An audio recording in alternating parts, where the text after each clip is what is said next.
first of all, starting with the beautiful name of Allah, who is the most merciful and compassionate. Hello guys, it's me, the author of Spoken English Corner.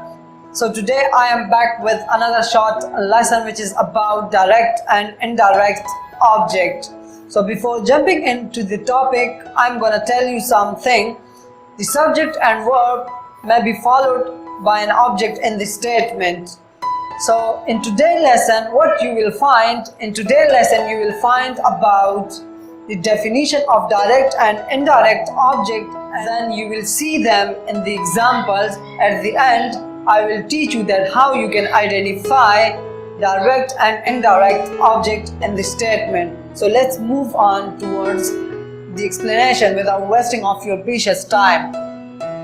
So here I have written the definition about direct object. So direct object is the pronoun or noun which receive an action of verb. So here I have made the example on it. Adil fixes computer.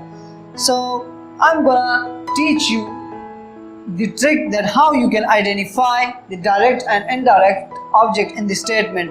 So before identifying the direct object, you need to identify the subject and verb, and at the last, direct object. So here Adil is the subject, which is noun, and fixes is verb. So verb is an action is called verb. So one thing is remaining in the statement, which is computer. So computer is the direct object.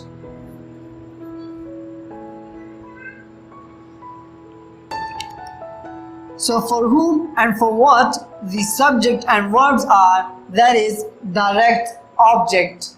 I hope your confusion about direct object has been cleared. So now we are moving towards indirect object. So here I have written the definition of indirect object as well, like for which the action is done. Like indirect object is the object which may be pronoun or noun for which the action is done. So it is called indirect object, or you can also say it like it is the recipient of direct object. So that's all about indirect object. So now I'm gonna clear your confusion about indirect object with the help of one example which I have made it here.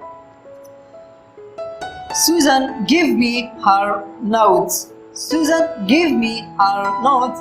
So you need to follow the procedure which I told you here in this example. So you need to follow it, then you will easily identify the direct and indirect object in this statement. So this statement is a little bit different from the previous one because this statement comprises two things. One is direct object and the second one is indirect object.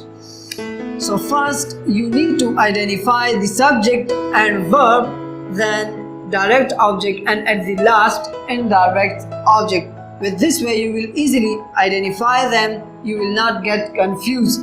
So first, the subject is always located in the statement at first, which is Susan.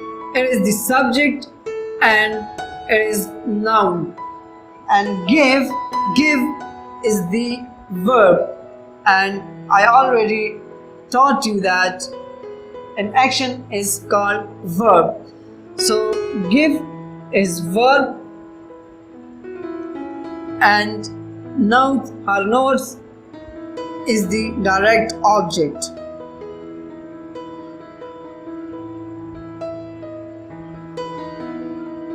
So now one thing is remaining in the statement, which is me. Me is indirect object. So now I will tell you that how it is the indirect object. Susan, give me her notes. Like Susan is performing an action for someone, like she is giving her notes to someone.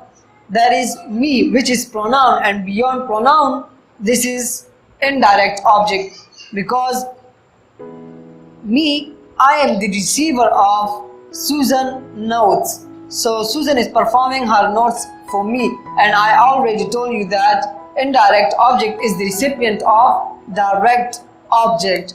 So that's all about today's lesson, which is about direct and indirect object. Still, if you have any confusion about direct and indirect object, so please let me know in the comments below, because I will reply you there and will clear your every sort of confusion that you have about them. So goodbye and take care of yourself. See you next time. See you in the next lesson.